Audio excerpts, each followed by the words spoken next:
শুভ সকাল।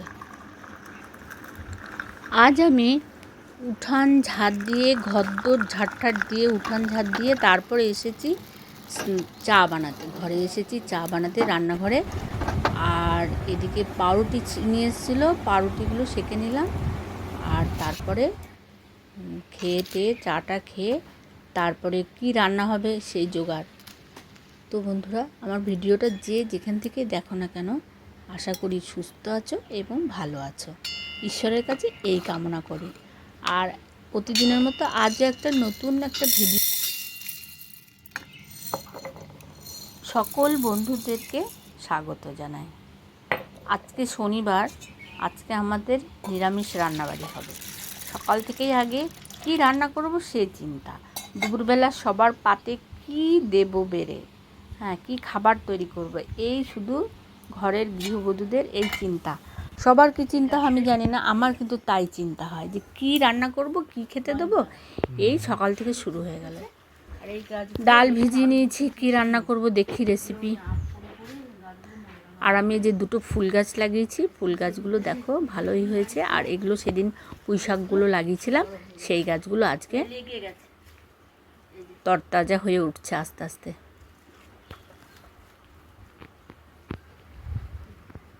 এই গাছটা দেখো কি সুন্দর তাজা হয়ে গেছে। মুরগিগুলোকে খেতে দিয়ে আসি।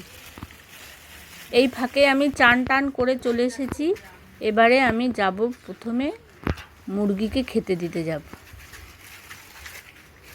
মুরগিকে সকালে ঘুম থেকে উঠেই একবার খেতে দেওয়া হয়ে গেছে, তখন দিয়েছি চাল। আর এখন খেতে দিচ্ছি গম। আমাকে দেখে কেমন লাফাচ্ছে। সকালবেলা একটা কলার ডাল কেটে ওদেরকে দিয়েছি, ওরা কলা ডালটা খুব ভালো খায়। ছিঁড়ে ছিঁড়ে খেতে থাকে, জানে কিছু খাবার নিয়ে এসছি।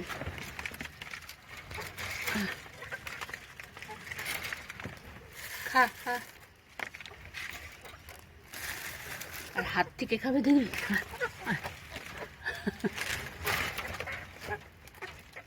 খা খা খা, ভয় পাচ্ছে দেখি রে, নে।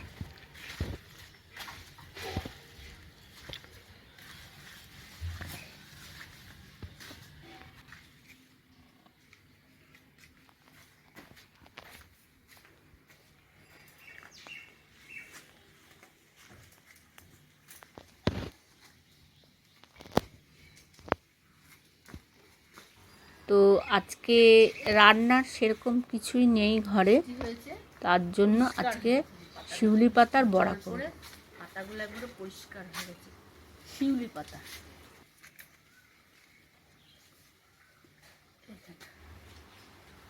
কখনো বৃষ্টি, কখনো রোদ। এই ওয়েদারে ঘরে ঘরে জ্বর হচ্ছে, প্রত্যেকের ঘরে ঘরে জ্বর জ্বালা লেগে আছে। আর একজনের জ্বর হলে বাড়ির শুদ্ধ জ্বর হচ্ছে। তো এর জন্যই এটা, এই পাতাটা একটা অ্যান্টিবায়োটিকের কাজ করে, ওষুধের কাজ করে। তো এই শিউলি পাতার বড়া যদি খাওয়া হয়, মানে শিউলি পাতাটা একটু তেতো, ওর জন্য একটু ডাল ভিজিয়ে রেখেছি, এটা দিয়ে বড়া বানাবো। মুখে স্বাদও আসবে, আবার এদিকে ওষুধেরও কাজ করবে। ওই জন্য আজকে কিছুই রান্নার কিছুই ছিল না, তো আমাদের ঘরেই শিউলি গাছ আছে, ওখান থেকে কটা পাতা তুলে নিলাম। নিয়ে পরে দেখো কি সুন্দর সবুজ হয়ে গেছে, বৃষ্টিতে পরিষ্কার ধুয়ে গেছে একদম পাতাগুলো। দিয়ে কয়েকটা পাতা তুলে নেব, নিয়ে ভালো করে ধুয়ে নেব। নিয়ে আর সকালে ডাল ভিজিয়ে রেখেছি,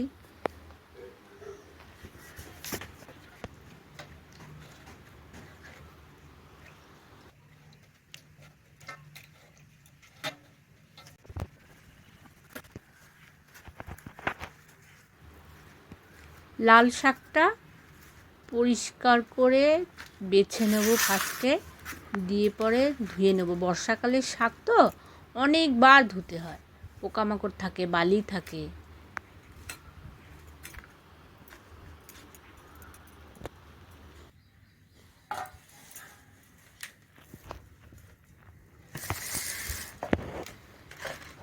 শাক ধুয়ে নিয়ে চলে এলাম, এবারে কুচি কুচি করে কেটে নেব।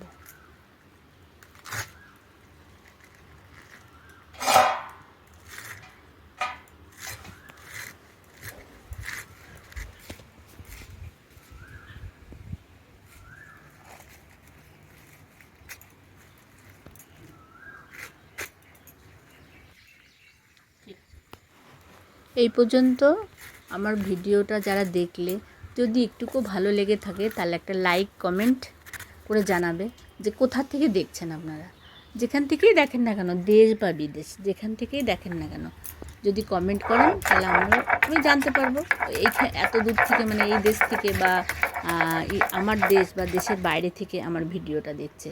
তো একটা কমেন্ট করলে ভালো লাগবে। আচ্ছা, তো যাই হোক, মটর ডালটা ভিজিয়ে রেখেছিলাম, তো ওটা বেটে নিলাম। আর এদিকে শাকটাও বেশি দিয়েছি আমি। আর আমাদের রান্নাঘরটা না খুব অন্ধকার, ওর জন্য একটু অসুবিধা, তো ওর জন্য রান্নাঘরের শীতটা একটু কমই করা হয়। তো যাই হোক, এই শাকটা, লাল শাকটা একটা কালো জিরে, কাঁচা লঙ্কা ফোড়ন দিয়ে পরে ওটা ভেজে নিলাম। আর কয়েকটা পটল ভেজে নিলাম। আজকে তো নিরামিষ, সেরকম কিছু রান্নাবাড়ি করছি না বা নেইও ঘরে, তো কয়েকটা পটল পড়েছিল, ওই পটল ভাজা করে নিলাম। আর এই ডালটা বেটে তুলে নিলাম। এর মধ্যে দিয়ে দেবো অল্প লবণ, অল্প হলুদ, আর অল্প একটু সামান্য একটু চিনি দিয়ে দেবো, মিষ্টি মিষ্টি হবে। তাহলে দিয়ে এটা একটু ভালো করে ফাটিয়ে নেব।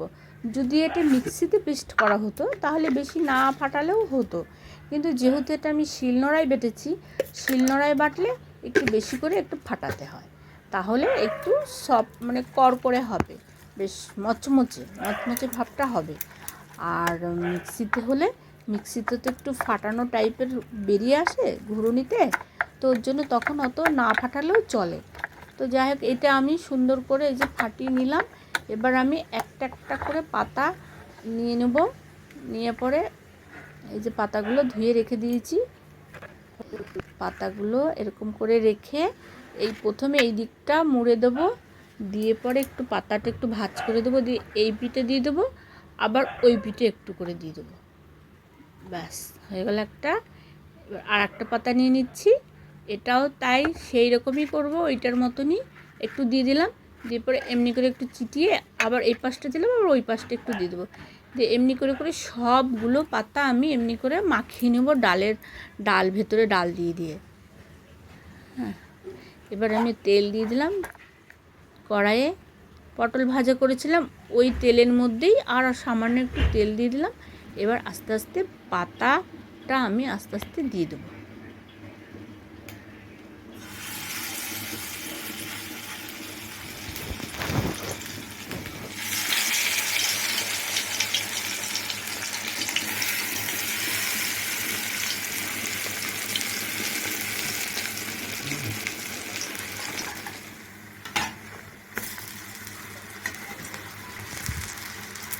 তো এমনি করে প্রথমে আমি এই কটা ভেজে নিলাম, পরে আবার যে কটা আছে ভেজে নেব।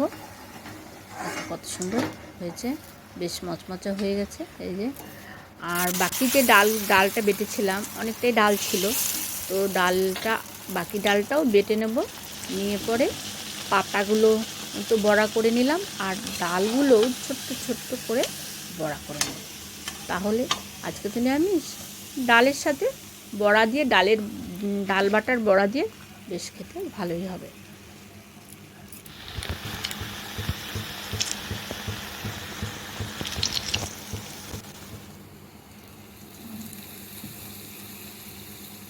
মা আগে কি রান্না করেছো? এই তো কি লাল কি? শাক ভাজা, পটল ভাজা, আর ডালের বড়া, আর আর এটা শিউলি পাতার বড়া। শিউলি পাতার বড়া? এটা খুব ভালো উপকার, মানে এটা জ্বরের একটা, এটা জ্বর হলে না, জ্বরের একটা, মানে এটা একটা ওষুধের কাজ করে। এটা শিউলি পাতার বড়া খুব উপকার। এই বৃষ্টি হচ্ছে মাঝে মাঝে গরম, তো এরকম বড়া বানিয়ে খেলে মানে মুখের স্বাদও পাল্টায়, আর এমনি মানে শরীরও সুস্থ থাকে, মানে জ্বর জ্বালা হবে না। এটা একটা অ্যান্টিবায়োটিকের মতো আর কাজ করে আর কি শিউলি পাতাটা। তো আজকে এর জন্য এই যে লেবু, মটরের ডাল, এই মেনু করেছি। বড়াগুলো খুব টেস্টফুল। সবাই খেতে বসে গেলাম, তো আজকের মতো এইখানেই শেষ করি। আবার দেখা হচ্ছে নতুন কোনো রেসিপি নিয়ে। ভালো থাকবেন, সুস্থ থাকবেন, বাই।